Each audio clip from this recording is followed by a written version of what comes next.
Hey, what's up guys? So in this video, we will see how to increase the maximum volume on the iPhone 17, 17 Pro and the 17 Pro Max. To do that, just open settings, then tap on sounds and haptics.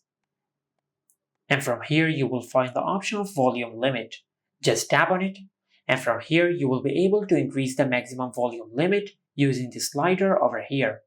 Now, you can lower it down to 20% and you can increase it up to 90%.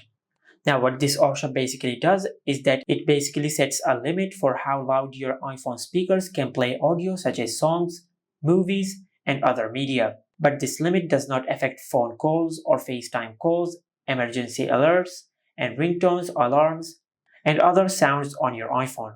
Now, if you want to completely disable this limit, just disable this toggle, and you will disable the limit on the maximum volume of your iPhone. And this is how you can increase the maximum volume on the iPhone 17, 17 Pro and the 17 Pro Max. Make sure to like, comment and subscribe. Thank you for watching.